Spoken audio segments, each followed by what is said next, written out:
Subscribe करें और bell दबाएं ताकि कोई खबर रह न जाए।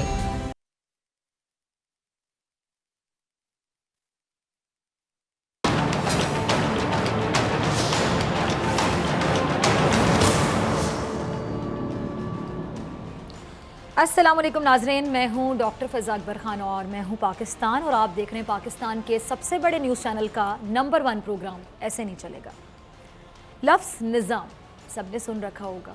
निज़ाम के बगैर अगर मैं कहूं कि कुछ नहीं चल सकता, आप लोग सेकंड करेंगे मेरी राय को, क्योंकि बगैर निज़ाम के कोई दफ्तर, कोई इदारा, कोई मुआशरा, कोई मुल्क या कह लें कि कोई रियासत, यहाँ तक कि दुनिया और कायनात भी नहीं चल सकती। यानी अगर मैं कहता हूँ कि निज़ाम बहुत ज़रूरी है तो गलत नहीं होगा। इंसानी जिस्म ये भी एक निज़ाम है ना, सिस्टम। अगर इस निज़ाम में कोई गड़बड़ होगी तो हम गड़बड़ को तबीयत की नासाजी कहते हैं कि तबीयत ख़राब हो गई, नॉर्मल से कुछ हट कर हो गया, वो निज़ाम काम करना बंद कर दे तो इंसान की मौत वाक़ई हो जाती है, जो अगेन मैं कहूँगी कि वो भी अल्लाह ताला का बनाया हुआ निज़ाम है और वो सबसे बेहतरीन और बाकमाल निज़ाम है, या फिर कह लें कि सबसे मुकम्मल निज़ाम है। लेकिन जो निज़ाम इंसानों ने तरतीब दिए उनमें से कुछ कामयाब हुए और कुछ बहुत नाकाम, और कुछ आप कह लें कि तब्दील हुए, कुछ में जिद्दत लाई गई। और एक बात तो तय है, अगर किसी इदारे, किसी कंपनी, किसी मुल्क या रियासत को कमज़ोर करना हो तो सबसे पहले जिस चीज़ को कमज़ोर किया जाता है वो क्या होता है? उसका निज़ाम। ये बात दुनिया के बेहतरीन रहनुमाओं ने भी समझ ली और जो बदतरीन लोग हैं उन्होंने भी। अच्छा, रियासत मदीना दुनिया की सबसे मुकम्मल रियासत क्यों थी? सिर्फ इसलिए कि उस रियासत का जो निज़ाम था मुकम्मल तरीन निज़ाम था। एंड ऐसा निज़ाम जिसमें हर तबके, हर रंग, हर मज़हब से ताल्लुक़ रखने वाले फ़र्द को तमाम हुकूक हासिल थे। उस निज़ाम में खलीफा वक्त अपनी आवाम को जवाब देता। उस निज़ाम में हाकिम कौमी ख़जाने से एक पैसा खुद पर नहीं लगा सकता था। उस निज़ाम में कानून सबके लिए बराबर था। उस निज़ाम में अमीर और गरीब के लिए कोई फ़र्क नहीं था, कोई तफरीक नहीं थी। जिस रियासत का निज़ाम बेहतरीन होगा या कह लें कि आइडियल होगा, वो रियासत हम कह सकते हैं कि दुनिया में जन्नत कहलाएगी। और जिस रियासत का निज़ाम तनाज़ुली की जानिब जाएगा वो रियासत यकीनी तौर पर कमज़ोर कहलवाएगी। हमारे मुल्क का सबसे बड़ा मसला क्या है, सोचा कभी आपने? यकीनन एक लफ्ज़ निज़ाम। हमारा मुल्क तरक्की क्यों नहीं कर पाता? क्योंकि ये निज़ाम ठीक नहीं, बीमार है। इंसानी जिस्म का जो निज़ाम, अगर मैं ज़िक्र करूँ निज़ाम का या बात करूँ इंसानी जिस्म के निज़ाम की, इसमें हल्की सी एक तब्दीली अगर आ जाए तो इंसान को बेचैन कर देती है, या हम कहते हैं कि अनफिट कर देती है। किसी इदारे की साख उसके निज़ाम को देख कर ही बनती है, ये भी गलत नहीं होगा। तो फिर ये तो पूरा मुल्क है। इस मुल्क का सबसे बड़ा इशू यही है कि इस मुल्क के निज़ाम को बाकायदा जंग लग चुका है। जब इक़्तिदार सियासी अशराफिया के हाथों में गया तो उन्होंने सबसे पहले इस मुल्क के निज़ाम पर हमला किया। इस मुल्क का निज़ाम ऐसा तरतीब दिया जो हर लिहाज से सिर्फ अमीर को तहफ़्फ़ुज़ देता रहा और गरीब के लिए मौत का सामान पैदा करता रहा। इस निज़ाम को कमज़ोर करने का मकसद सिर्फ ये था ताकि उनको कोई पूछने वाला ना हो क्या था और क्यों था, कि कोई पूछने वाला ना हो। इस निज़ाम के तहत हर इदारा कमज़ोर किया गया, हर सरकारी इदारे को यरगमाल बनाया गया, पुलिस को सियासी कर दिया गया, मेरिट को नज़रअंदाज कर दिया गया और अकरबा परवरी मुतारिफ़ करवा दी गई। यानी फेवरेटिज़म किसी को दिया जा रहा है, किसी की टांगें खींची जा रही हैं, यानी कोई सिस्टम नहीं है, मेरिट नहीं, धज्जियाँ उड़ा दें मेरिट की। जमहूरियत के नाम पर बादशाही निज़ाम में इस निज़ाम को तब्दील कर दिया गया। लेकिन क्यों? किसी बात की भी वजह होती है। क्यों? बगैर वजह कुछ नहीं होता, याद रखिएगा। हर बात की कोई वजह होती है, क्योंकि जब निज़ाम ही ऐसा होगा जिसमें ऊपर से लेकर नीचे तक हर ख़ास व आम बहती गंगा में हाथ धो रहा होगा तो कौन किसको पकड़ेगा? 10 साल मुसलसल कौम को एक ऐसे निज़ाम का, हम कह लें कि ऐसे निज़ाम ने यरगमाल बनाए रखा जिसमें हुक्मरानों से लेकर एक रेडीबान भी मुनाफाखोरी और रिश्वत का शिदाई था। हर शख्स दूसरे शख्स की मजबूरी से फ़ायदा उठाने पर मजबूर था। कमज़रफ़ी कह लें तो गलत नहीं होगा, हर शख्स दूसरों के नुकसान में अपना फ़ायदा तलाश कर रहा था। Again selfishness, खुदगर्जी, कमजरफी। हर शख्स ये समझता था कि दूसरे को नाकाम करके ही वो कामयाबी हासिल कर सकता है। ये वो निज़ाम था जिसके तहत ये मुल्क चलाया जा रहा था। इसलिए इस मुल्क में आने वाले सब कुछ तब्दील करना चाहते थे, लेकिन असल चीज़ यानी जो जड़ है निज़ाम, उसे तब्दील करना नहीं चाहते थे। कई बार लड़े लेकिन एक हो गए, सिर्फ इसलिए क्योंकि निज़ाम को ख़तरा हुआ तो सब के सब डूब जाएंगे। कैसे, ज़रा ये देखिएगा। अच्छा, ये दोनों वो रहनुमा हैं, वो सियासतदान कह लें, वो हाकिम जिन्होंने कई सालों तक इस मुल्क के इक़्तिदार के मज़े लूटे, लिटरली मज़े लूटे। इनके अज़ीज़, इनके रकीब, इनके रफ़ीक, इनके अहबाब, इनके रिश्तेदार, सब के सब इनके दौरे इक़्तिदार में नवाजे गए। अब मुझे ये बताएं कि इनका दिया हुआ निज़ाम या इनकी राइज की हुई जमहूरियत, इनकी हुकूमतों ने एक आम आदमी को कितना रिलीफ दिया? आया कि दिया भी या नहीं? या चलें सवाल थोड़ा मैं तब्दील कर लेती हूँ। इनकी हुकूमतों में जब ये दौरे इक़्तिदार में रहे, फ़ायदा एक आम आदमी का हुआ या फिर अशराफिया का? इनकी हुकूमतों में एक आम आदमी का मेयार ज़िंदगी बेहतर हुआ या नहीं? हाँ या ना? या एक अमीर मज़ीद अमीर हो गया? कर्ज़े माफ़ हुए इनकी हुकूमतों में? कर्ज़े उतारे गए या कर्ज़े मज़ीद चढ़ाए गए? इन्होंने एक दूसरे को गद्दार कहा बड़े जोश के साथ, एक दूसरे को मुल्क का दुश्मन कहा, एक दूसरे का पेट फाड़ने का दावा किया, एक दूसरे पर करप्शन के इल्ज़ाम लगाए, एक दूसरे को लान तान की। फिर क्या हुआ? इकट्ठे हो गए। क्यों? क्योंकि किसी तीसरे को नहीं आने देना था। नहीं चाहते थे कोई तीसरा आ जाए। किसी तीसरे के आने से ख़तरा ये था कि कहीं वो निज़ाम ही ना तब्दील कर दे।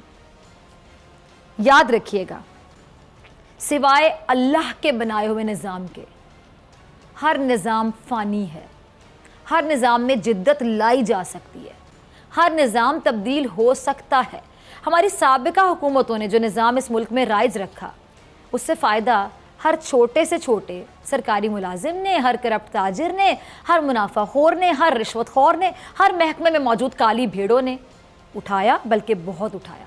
और जब इमरान खान ने हुकूमत संभाली तो उनको सबसे बड़ा ख़तरा इस निज़ाम से था, या उस निज़ाम को सबसे बड़ा ख़तरा इमरान खान से था। इसलिए इमरान खान ने वज़ारत उज़्मा का ओहदा संभालते ही से खिताब में कहा था, ज़रा देखिए। अच्छा, इमरान खान साहब का कोई वादा पूरा हुआ हो या नहीं, इमरान खान की कोई बात पूरी हुई हो या नहीं, इमरान खान ने कोई दावा पूरा किया हो या नहीं, लेकिन इमरान खान की ये बात 100% दुरुस्त हुई। और इमरान खान की हुकूमत के सिर्फ 1 साल में ही वो तमाम सियासी जमातें जो हुकूमत में थीं, उन्होंने कुछ इस तरह से रिएक्ट किया। ये क्लिप देखिए। सबसे मुश्किल काम क्या होता है? दोबारा कहूँगी, जैसा कि प्रोग्राम के आगाज़ में भी कहा, पहले भी कहा, निज़ाम की तब्दीली। और बार बार ये बात दोहराने का मकसद ही होता है, मैं प्रोग्राम में अक्सर अपने अल्फाज दोहराती चली जाती हूँ ताकि आप तमाम लोग समझते चले जाएं कि आखिर कितनी बड़ी बात है। निज़ाम की तब्दीली एक छोटी बात नहीं, निज़ाम की तब्दीली, जिस निज़ाम ने हमारे मुल्क को यहाँ तक पहुँचा दिया, उसमें तब्दीली ज़रूरी है। चेहरे तब्दील करते जाएं, कुछ नहीं मिलेगा, क्योंकि इस निज़ाम का शिकार एक आम आदमी भी है, एक ताजिर भी है, एक रेडीबान भी है, एक पुलिस वाला भी है, एक सरकारी मुलाजिम भी है और सरकारी ऑफिसर भी है, एक डॉक्टर भी है, एक इंजीनियर भी है।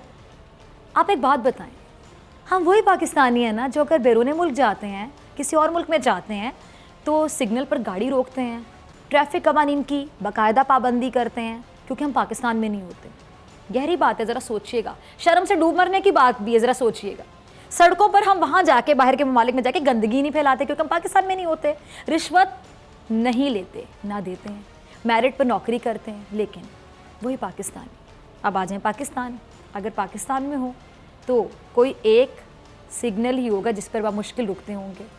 अगर कभी चालान हो जाता है तो रिश्वत देकर जान छुड़ाते हैं। या वो खातून की वीडियो वायरल हुई थी, आपको याद होगा कि उसने ट्रैफिक वार्डन को गाली गलौज करना शुरू कर दिया, जिस बेचारे ने सिर्फ अपनी ड्यूटी निभाई थी।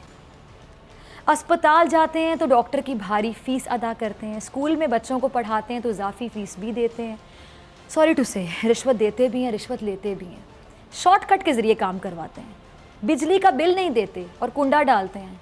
बेनज़ीर इनकम सपोर्ट जैसे प्रोग्राम जिसमें हज़ार रुपए गरीबों को मिलते हैं, उसको भी नहीं छोड़ते। क्यों? Again I would repeat my words, निज़ाम का फ़र्क है। पाकिस्तान में निज़ाम ऐसा है कि यहाँ कानून पैसों का गुलाम है। पाकिस्तान का निज़ाम ऐसा है कि यहाँ रिश्वत के बगैर कोई काम होता नहीं है। पाकिस्तान का निज़ाम ऐसा बना दिया गया, मेरे अल्फाज पे गौर करें, कि यहाँ इंसाफ मिलना बहुत मुश्किल हो चुका है। पाकिस्तान का निज़ाम ऐसा बना दिया गया कि इस मुल्क में डिग्री से ज़्यादा पर्ची की अहमियत है, काबिलियत से ज़्यादा फेवरेटिज़म की अहमियत है। फेवरेटिज़म का बहुत से लोग शिकार हो चुके हैं। निज़ाम का शिकार एक आम पाकिस्तानी है। दोबारा दोहराऊंगी, इस निज़ाम का शिकार एक आम पाकिस्तानी। इमरान खान की हुकूमत के लिए सबसे मुश्किल तरीन काम इस निज़ाम की तब्दीली या फिर इस बीमार निज़ाम का इलाज है। कभी सोचा आपने क्यों इस मुल्क में कभी ताजिर हड़ताल कर दे तो कभी आटे और चीनी का बहरान पैदा करने की कोशिश की जाए? या कभी आपने सोचा हो कि सीएनजी मालिकान स्टेशन कभी बंद कर देते हैं तो कभी ट्रांसपोर्टर से एहतजाज करते हैं, कभी सरकारी मुलाजिमीन सड़कों पर होते हैं तो कभी सरकारी अस्पतालों के डॉक्टर्स हड़ताल कर देते हैं। इस एक साल में मुल्क में तकरीबन हर तबका एहतजाज करने की धमकियां क्यों दे रहा है? ये सोचा आपने? इसलिए कि वो सब इस निज़ाम के आदी हैं जो पिछले 10 सालों से इस मुल्क में राइज है। मैरिट का नाम सब लेते हैं, लेकिन मैं यकीन से कह रही हूँ, मैरिट को नाफिज कोई नहीं करना चाहता। इंसाफ सब चाहते हैं लेकिन अपनी पसंद का। कानून की बराबरी का रोना सब रोते हैं लेकिन अमली तौर पर ऐसा हो किसी की ख्वाहिश नहीं। गरीब तर होता जा रहा है और अमीर आज भी अमीर है। क्यों? क्योंकि एहतसाब सब चाहते हैं लेकिन अपना नहीं, दूसरों का। खुद एहतसाबी से सब दूर भागते हैं। अब इस मुल्क की सूरत हाल क्या है? अवाम के पास ऑप्शन क्या है? इमरान खान जिस माफिया का जिक्र करते नहीं थकते, वो वही लोग हैं जो इस मौजूदा निज़ाम की बाकियात हैं। अगर ये कह दूँ गलत नहीं होगा। वो किसी कीमत नहीं चाहते कि इस निज़ाम से अवाम को छुटकारा मिले। अगर इमरान खान साहब उस माफिया पर काबू पा लेते हैं तो फिर कोई मुश्किल नहीं, वरना मसला बहुत गंभीर हो सकता है। महातीर मोहम्मद जो कि मलेशिया के वज़ीर आज़म हैं, उन्होंने एक ब्लॉग लिखा जिसमें उन्होंने बताया कि जब उन्होंने इक़्तिदार संभाला तो उस वक्त मुल्क के हालात क्या थे और उनको उन हालात से निमटने के लिए, सिचुएशन से निमटने के लिए किन चैलेंजेस का सामना करना पड़ा था। लेकिन इसके बावजूद मलेशिया एक तरक्की याफ्ता मुल्क बना जिसमें किरदार, आपको क्या लगता है, सिर्फ महातीर मोहम्मद का था?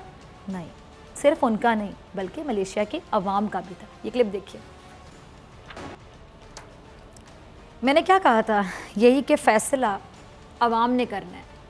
इमरान खान साहब से लाख इख्तिलाफ़ात सही, उनकी काबीना में मौजूद अफराद से लाख बल्कि करोड़ों इख्तिलाफ़ात सही। मुझे इमरान खान साहब से लाख और उनकी काबीना में मौजूद कुछ लोगों से करोड़ों इख्तिलाफ़ात सही मुझे, लेकिन मुल्क सबसे पहले है।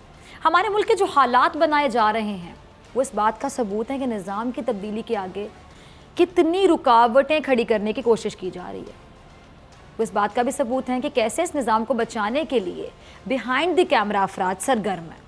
ये इस बात का सबूत है कि कैसे वो काली भेड़ें जो हर सरकारी महकमे में मौजूद हैं, वो मुनाफाखोर ताजिर, वो ज़ख़ीरा अंदोज़ अफराद, वो तबका जो मुल्क की सियासी अशराफिया को फ़ायदा देता भी रहा और फ़ायदा लेता भी रहा। गिव एंड टेक होता है ना, फ़ायदा दे रहे हैं, फ़ायदा ले रहे हैं। वो इस निज़ाम के दिफा में आगे है।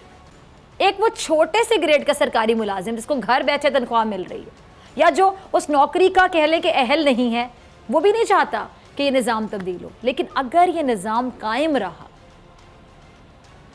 इस निज़ाम में तब्दीली नहीं लाई गई, इस निज़ाम की बीमारियों का इलाज नहीं किया गया, इस अवाम को कुछ नहीं मिला। जैसे आज तक क्या मिला? इस निज़ाम के 12 साल आप सिंध में देख लें, क्या नज़र आया? भुट्टो जिंदा है, बाकी सब मर रहे हैं। इस मौजूदा निज़ाम के 30 साल आप नवाज शरीफ की शक्ल में देख लें, सिवाय नवाज शरीफ की शक्ल के कुछ नज़र नहीं आया। उनकी शक्ल देख के किसको सुकून मिलता है, ये भी एक सवाल है। इस निज़ाम का समर आप 30,000 अरब का कर्जा देखें जो आज भी हम उतार रहे हैं, मैं और आप। ये निज़ाम नवाज शरीफ की तरह बीमार हो चुका है। ये तो नेशनल बीमार है, खैर इनकी बीमारी तो क्या मैं डिस्कस करूं। ये निज़ाम भी बीमार हो चुका है नवाज शरीफ की तरह। इस निज़ाम को दीमक लग गई है, इस निज़ाम को कीड़े लग रहे हैं, इसका इलाज बहुत ज़रूरी है। और ज़ख्म जितना गहरा और पुराना होता है, इलाज उतना ही तकलीफ दे होता है और ट्रीटमेंट के चांसेस भी कम होना शुरू हो जाते हैं। ऐसा ही है, जितनी जल्दी बीमारी की तशखीस हो जाएगी, ट्रीटमेंट के चांसेस ज़्यादा होंगे। नवाज शरीफ साहब समझ गए थे कि इमरान खान ने नहीं समझना, नहीं मानना उस बंदे ने जिसका नाम है इमरान खान। नवाज शरीफ ने फ़ौरन हार मानी और बाहर का रुख कर लिया, क्योंकि नवाज शरीफ ज़्यादा से ज़्यादा कर भी यही सकते थे।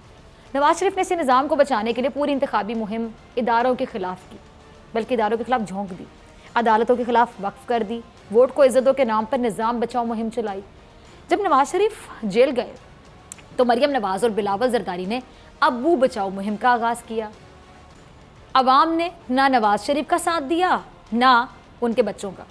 खैर, नवाज शरीफ का तो उनके बच्चों ने भी साथ नहीं दिया, तो अवाम ने कैसे देना था। आसिफ जरदारी साहब और बिलावल साहब, इन्होंने सिंध छोड़कर, सिंध भूल कर मुल्क बचाने का इरादा किया, पक्का इरादा, लेकिन अवाम ने इन लोगों का साथ भी नहीं दिया। बिलावल ने पूरे मुल्क से लियाकत बाग में अपने कारकुनों को जमा किया और उनकी तादाद देखकर ही बिलावल समझ गए कि कोई फ़ायदा नहीं होना। मौलाना फजलुर रहमान साहब ने मज़हब कार्ड का बेदरीक इस्तेमाल किया, लेकिन वो भी समझ गए कि फ़ायदा नहीं होना। लेकिन अब भी उन लोगों ने हार नहीं मानी, ये आज भी हाथ पैर मार रहे हैं, आज भी अवाम से कह रहे हैं कि जमहूरियत ख़तरे में, जबकि असल बात नहीं बता रहे कि जमहूरियत ख़तरे में नहीं है, निज़ाम ख़तरे में है, निज़ाम को तब्दील किया जा रहा है। आज तक जमहूरियत का मतलब किसी आम आदमी के नज़दीक क्या था, क्या समझ आया, वो टीवी पर मैं शायद बता भी नहीं सकती। अब फैसला अवाम पर है। क्या अवाम वापस नवाज शरीफ और आसिफ जरदारी का इंतखाब करती है या फिर इस निज़ाम की तब्दीली के लिए कमर बस्त है? ये इमरान खान पर भी मुनहसर है कि वो अपनी कौम को मायूस करते हैं या फिर वो वाकई इस मुल्क में गरीब तबके को ऊपर लाने के लिए, मेरिट बहाल करने के लिए, जमहूरियत का समर आवाम तक पहुंचाने के लिए संजीदगी से इक़दाम उठा रहे हैं और उठाते रहेंगे। ये एक साल फैसला करेगा इस मुल्क की किस्मत का, ये एक साल फैसला करेगा अवाम की किस्मत का। इस एक साल में अवाम फैसला करेगी कि वो चाहती क्या है। ये एक साल बहुत साल है, क्योंकि जब तक इस मुल्क का निज़ाम ठीक नहीं होगा, इस मुल्क में यही चलेगा जो पिछले कई सालों से चलता आ रहा है। जब तक इस मुल्क का निज़ाम ठीक नहीं होगा, जब तक इस मुल्क के, इस रियासत के बीमार निज़ाम का इलाज नहीं होगा, तब तक इस मुल्क और इस कौम के मुस्तकबिल का कोई पुरसाने हाल नहीं होगा। वो फैसला कीजिए जिसमें आपका मुस्तकबिल महफूज है। मैं आप लोगों से मुखातिब नाज़रीन, क्योंकि मुआशरा बग़ैर मजबूत निज़ाम के नहीं चल सकता, नामुमकिन है। यहाँ लेंगे ब्रेक और ब्रेक के बाद मेरे साथ मौजूद होंगे ब्रिगेडियर रिटायर्ड महमूद शाह साहब, जिनसे बात करेंगे मकबूजा कश्मीर की सूरत हाल पर और इमरान खान साहब के हवाले से।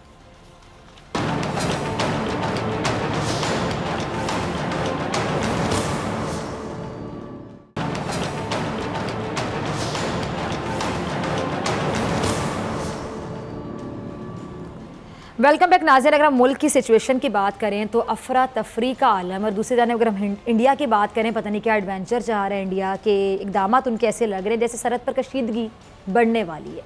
अब होगा क्या? और वज़ीर-ए-आज़म इमरान खान साहब की स्विट्ज़रलैंड में जो अमरीकी सदर से मुलाकात हुई है, वर्ल्ड इकनॉमिक फोरम से खिताब उन्होंने किया है। पहले टीम कुछ उनकी झलकियाँ अगर आपके पास हैं वो दिखा दें, फिर मैं मेहमान का तारुफ करवाती हूँ और उनसे तज्ज़िया लेते हैं। जी, तो आपने देखा ब्रिगेडियर रिटायर्ड महमूद शाह साहब हमारे साथ मौजूद हैं। ब्रिगेडियर साहब, warm welcome in the programme. सबसे पहले मैं जानना चाहूँगी कि अगर भारत ने जंग का आगाज़ कर दिया, क्योंकि नरेंद्र मोदी के सर पे तो जुनून सवार है, बीजेपी की गवर्नमेंट आरएसएस की सोच को रिप्रेजेंट करती है, उनकी आर्मी क्या चाहती है सबके सामने, सब कुछ जो कश्मीर में जुल्म हो रहा है, वहाँ पे माइनॉरिटीज़ कितना सफ़र कर रही हैं, सारी सिचुएशन आपके सामने है। अगर इन्होंने जंग का आगाज़ किया तो क्या अमरीका बात समझता है कि अगर जंग होती है तो इसका नुकसान पूरी दुनिया तक पहुंचेगा? और अगर अमेरिका ये समझता है तो मैं हैरान हूं कि अमेरिका खामोश क्यों है? दरअसल अमेरिका की कई मजबूरियां हैं, जो उनकी पॉलिसी है पूरे इस रीजन में। वो चाहते हैं कि चीन की जो प्रोग्रेस है, जिस तरीके से वो डेवलप हो रहा है और अभी तक जो है वो दुनिया की दूसरी बड़ी इकॉनमी है और मेरे ख़्याल में आगे वाले 10 सालों में शायद वो दुनिया की नंबर 1 इकॉनमी बन जाए।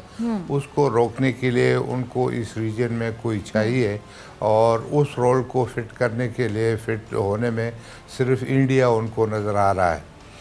हालांकि इंडिया में वो कैपेबिलिटी नहीं है कि वो उस हद तक डेवलप हो जाए कि वो चीन का मुकाबला कर सके। बाहर सूरत उनके पास कोई और ऑप्शन नहीं है। इस वजह से जिसको ये पैसिफिक टर्न कहते हैं, पैसिफिक पिवट कहते हैं, उसके मुताबिक उन्होंने इंडिया को तैयार करना होगा और उसको, लेकिन साथ ही जो इंडिया में डेवलपमेंट्स है वो बड़ी डेंजरस हैं और मेरे ख़्याल में अमेरिका को भी शायद वो सूट न करे आने वाले वक्तों में। वो जो डेमोक्रेसी कहलाया करती थी अभी वो नो लॉन्गर डेमोक्रेसी है। आल्दो ये चीज़ अभी दुनिया में जानी है जिस तरीके से वो पॉलिसी बना रहे हैं और वो चाहते हैं कि इंडिया से मुसलमानों को ख़त्म किया जाए, इंडिया से क्रिश्चियंस को ख़त्म किया जाए, इंडिया से दलीस को ख़त्म किया जाए। ये एक नामुमकिन सी बात है और एक गलत रास्ते पे वो चले हुए हैं। बाकी जहाँ तक है जंग का सवाल, तो जंग तो शायद पाकिस्तान के साथ वो ना कर सके। पाकिस्तान एक एटमी मुल्क है और मेरे ख़्याल में दोनों का जंग में जाना पूरी दुनिया के लिए एक ख़तरनाक चीज़ है और अमेरिका शायद उस हद तक इंडिया को टॉलरेट नहीं करेगा। ठीक है। अच्छा, मैं ये भी जानना चाहूँगी कि जो अमरीकी सदर ने दोबारा मकबूजा कश्मीर के इशू पर सालिस बनने की पेशकश की, पहले भी की थी। मुझे याद है कि जब ये हक़ खुद इरादियत पर मतलब पूरा डाका डाल दिया गया, जब उनकी पार्लियामेंट ने इतना बुरा डिसीजन ले लिया, मुझे ये समझ नहीं आई कि उससे पहले भी बहुत, आप याद करें, कुछ ज़्यादा अरसा पहले नहीं, कुछ अरसा पहले ट्रंप ने इसी तरह की पेशकश की थी और उसके बाद इंडिया में पार्लियामेंट की धज्जियाँ उड़ा दी गई, कानून की धज्जियाँ उड़ा दी गई वो फैसला लेके। मुझे समझ नहीं आती कि जो ट्रंप साहब हैं ये आए दिन इस तरह की जो पेशकश कर देते हैं, क्या कोई ड्रामा तो नहीं है ये? अगर संजीदा हैं तो फिर इंडिया, वो पंजाबी से कहते हैं ना, चोड़ किवें हो रहे हैं, किसकी शय पे? जी बिल्कुल। दरअसल मेरे ख़्याल में ये बहुत संजीदा रिमार्क नहीं है कि वो सालिसी करेंगे। हाँ। लेकिन वो इंडिया को दबा सकते हैं। अभी जो इंडिया ने जो कुछ किया है कश्मीर में, पूरी दुनिया में वो ह्यूमन राइट ऑर्गेनाइजेशंस की तरफ से, ह्यूमन राइट ऑर्गेनाइजेशंस और उनके जो उसूल हैं उनके मुताबिक ये काम बिल्कुल चलता नहीं है कि आप एक एरिया में इतने सारे लोगों को लॉकडाउन कर लें, उनकी इंटरनेट ख़त्म कर दें, उनकी कम्युनिकेशन ख़त्म कर दें और दुनिया के साथ उनका कोई ताल्लुक़ ना हो। मेरे ख़्याल में लोग जो है कुछ अरसे तक रोहिंग्या मुसलमानों के ऊपर भी खामोश रहे, फिर बोल पड़े बड़े लोग। और मेरे ख़्याल में अभी भी इनको पता नहीं है कि कश्मीर से वापस सूरत हाल कैसे लानी है और एक काम किया है और उससे वापस आना मुश्किल है। मेरे ख़्याल में तमाम मुहज़्ज़ब ममालिक जो दुनिया के हैं वो कुछ अर्सा तो जो कमर्शियल इंटरेस्ट है उनकी वजह से शायद इससे इनके ख़िलाफ़ बोलने लगे हैं। अमेरिकन सेनेट में भी बात हुई है, उनके कांग्रेस में भी बात हुई है, बरतानिया में बात हो रही है, यूरोपियन पार्लियामेंट में बात हो रही है। दुनिया जहां इस बारे में बातचीत कर रही है और इनकी जो आगे पॉलिसी है, इन्होंने जो इंडिया के जो शहरी है उनके बारे में जो इन्होंने एक कानून पास किया है और आगे उसको इम्प्लीमेंट करने जा रहे हैं, मेरे ख़्याल में उसके काफ़ी इफ़ेक्ट होंगे और ये चीज़ें जो है जो डेमोक्रेटिक नाम से दुनिया में उसके साथ नहीं चलते। तो मेरे ख़्याल में एक लाइन इनने क्रॉस की हुई है, लेकिन इंडिया अभी तक उसको सारी दुनिया जो है उसको रियलाइज़ नहीं कर पा रही। इसी तरीके से 1945 में भी 40 में भी हुआ था, 39 में ये जो जर्मनी में जो कुछ हुआ था और जिस तरीके से पॉलिसी, ये बिल्कुल उसकी कॉपी है, उसकी नकल कर रहे हैं और ये सोच रहे हैं कि दुनिया शायद खामोश रहेगी। लेकिन थोड़ी बहुत जो है दुनिया उस वक़्त भी इसी गुमगू की सूरत हाल में रही और अभी भी गुमगू की सूरत हाल में है। लेकिन मेरे ख़्याल में वो रियलाइज़ कर रहे हैं कि ये क्या चीज़ें हैं जो ये बात कर रहे हैं, अच्छा बुनियादी तौर पे गलत जिस तरह है। कश्मीर में तो जुल्म मैं और सितम समझता का हूँ कि सिलसिला अभी जारी तक है, जो रुकने का नाम नहीं ले रहा, थमने का नाम नहीं ले रहा। फिर अपने कॉन्स्टिट्यूशन का मजाक उड़ाया इंडिया ने, और इंडिया सेकुलरिज्म टर्म की धज्जियां उड़ा रहा है। प्रैक्टिकली सेकुलरिज्म का अगर वो मतलब देखें डिक्शनरी में, उनको लग पता जाए कि सेकुलरिज्म ये तो नहीं है जो दिखा रहे हैं प्रैक्टिकली। और वही बात कि कॉल और फेल में जब इतना तजाद होगा तो कौन आप पे यकीन करेगा। आपको लगता है कि मसला कश्मीर वाकई कभी हल हो सकेगा? हम अपनी ज़िंदगी में देखेंगे इसका हल, कि सिर्फ हम बात करते रह जाएंगे, हम एहतजाज रिकॉर्ड करवाते रह जाएंगे? मेरे ख़्याल में अगर इंडिया इसी तरह जाता रहा इसी पॉलिसीज़ के साथ, तो मैं देख रहा हूँ कि शायद कश्मीर हमारी ज़िंदगी में और 1-2 सालों में शायद वो आज़ाद हो जाए।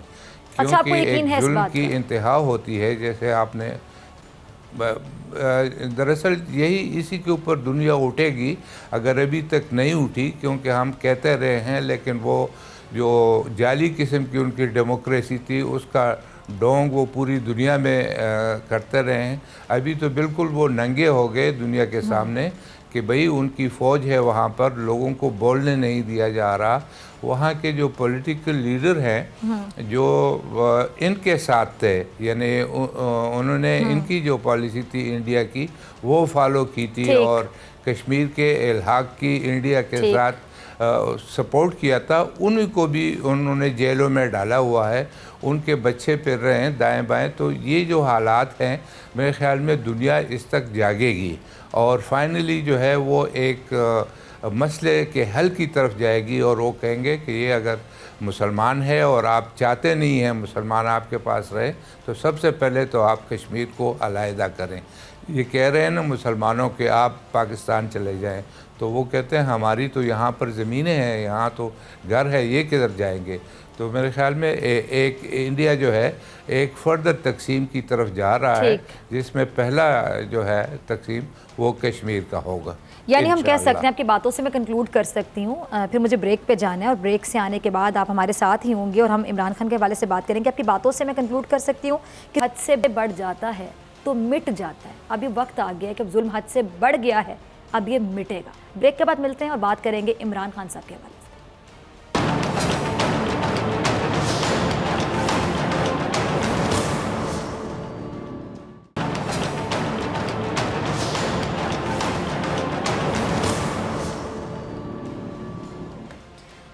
वेलकम बैक नाज़रीन, आप देख रहे हैं ऐसे नहीं चलेगा। मैं हूं आपके साथ डॉक्टर फ़ैज़ा अकबर खान और मेरे साथ मौजूद है ब्रिगेडियर रिटायर्ड महमूद शाह साहब। सर दोबारा वार्म वेलकम।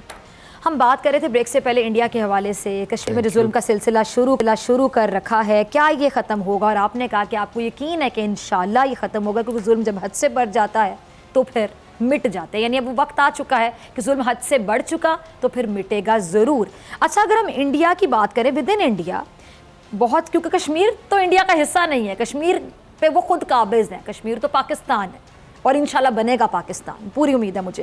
इंडिया के अंदर जो मुसलमानों के साथ हो रहा है, सिखों के साथ हो रहा है, माइनॉरिटीज़ के साथ हो रहा है, इवन उनकी जो छोटी जात पात, जो उनका कॉन्सेप्ट है कि छोटी जातें पातें, उनको तो तंग किया जाता है। जो सफ़र कर रहे हैं वहाँ पे, वो इंग्लिश वाला सफ़र, आपको लगता है कि अनकरीब वो उर्दू वाला सफ़र भी करेंगे, जिस तरह हमारे बाउजदाद ने 1947 में किया था और पाकिस्तान बना था हिंदुस्तान का सीना चीर कर? आपको कुछ मज़ीद 1947 नज़र आते हैं अनकरीब?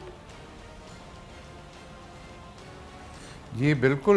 मैं समझता हूँ कि मोदी सिर्फ पाकिस्तान का दुश्मन नहीं है, बल्कि जो 20 करोड़ मुसलमान हैं इंडिया के अंदर, उनका नंबर 1 दुश्मन है। इसी तरीके से जो बांग्लादेश में कोई 20 करोड़ मुसलमान है, उनका भी दुश्मन है। और मेरे ख्याल में जो आसाम में ये कर रहा है, NRC इसने खोली हुई है, नेशनल रजिस्टर इसने खोला हुआ है, उसमें ज़्यादा इफेक्टेड जो है वो बंगाल के बाशिंदे हैं। और मेरे ख्याल में इनका प्रॉब्लम शुरू होगा उनके साथ भी। और मुसलमान जो अंदर रह रहे हैं वो तो अभी तक जो उनके ऊपर जुल्म है या जो लिंचिंग हो रही है जगह जगह पे, लोगों के ऊपर जो है आवाज़ें कसे जाते हैं, उनको उनके ऊपर कि जी आपने बड़ा गोश्त खाया है या कोई और जो जो वहाँ पर फसादात होते रहे हैं, दंगा जो है ये ओपनली कर रहे हैं और हुकूमत जो है वो जो दंगाई है वो फसादी है उनका साइड लेती है और अभी तक जो पूरी सोसाइटी है वो उनके ग्रिप में आ चुकी है। यहाँ तक कि उनका सुप्रीम कोर्ट भी कोई डिलीवर नहीं कर रहा है, कोई जस्टिस की तरफ नहीं जा रहा। तो उससे जो है ये मुसलमानों की जो आबादी है टोटल जो कि 60 करोड़ से ज़्यादा बनती है। यानी पाकिस्तान के को इतने लोग इंडिया में नहीं जाते, लेकिन बंगाल के काफ़ी सारे लोग असम और उन इलाकों में शायद मजदूरी के लिए आए हुए हैं। कुछ उनके ऊपर ज़िंदगी बड़ी तंग होगी और जिसको ये कहते हैं कि वो तमाम जो मुसलमान हैं उस इलाके में जो इंडिया के बाशिंदे हैं उनके ऊपर ये ज़मीन तंग करना चाहते हैं। तो मेरे ख्याल में हालांकि ये जो जिस तरीके से हिंदू राष्ट्र की बात करते हैं और इस तरीके से ये तो एक बरसगीर इसको कहते हैं और ये तमाम कौमों के लिए है, तमाम लोगों के लिए, तमाम मज़ाहिब के लिए ये एक दड़ा ये वो है जिन्होंने गांधी को मारा था और गांधी ने उस वक़्त भी इनको कहा था जो सवरकार है कि जो आप लोग लिखते रहते हैं इससे हिंदुस्तान का बड़ा नुकसान होगा और वही जो सोच है वो अभी गालिब आ चुकी है। कब तक ये रहेगी, लेकिन उससे जो है मुसलमानों को ख़ासकर जो हैं और मेरे ख़्याल में उनके लिए और कोई रास्ता नहीं है।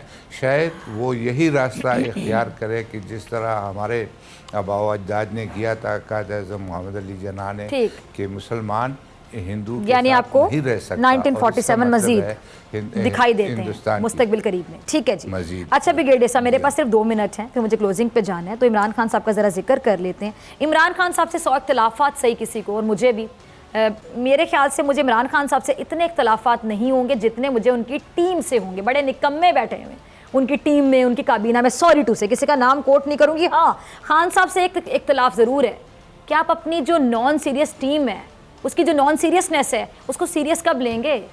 खान साहब, किस्मत बार बार मेहरबान नहीं होती, अल्लाह ने किस्मत ने आपको मौका दिया है, इनको सही करें अपनी टीम को, वरना आपको भी ले डूबेंगे।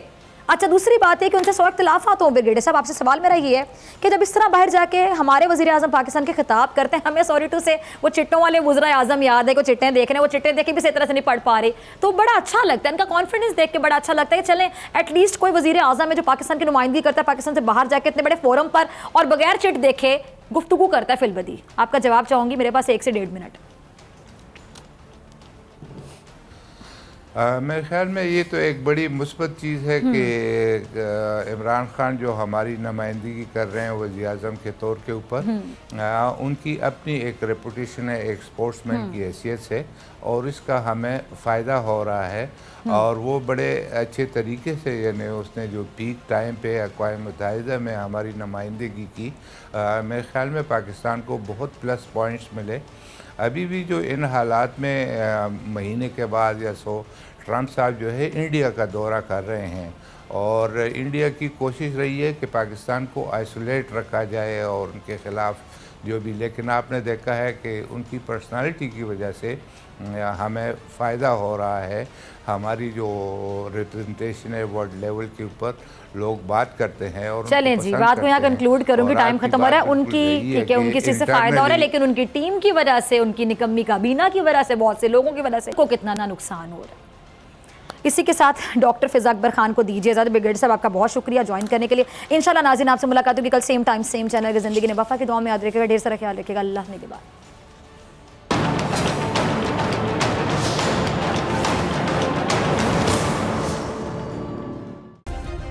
सब्सक्राइब करें और बेल दबाएं ताकि कोई खबर रह न जाए।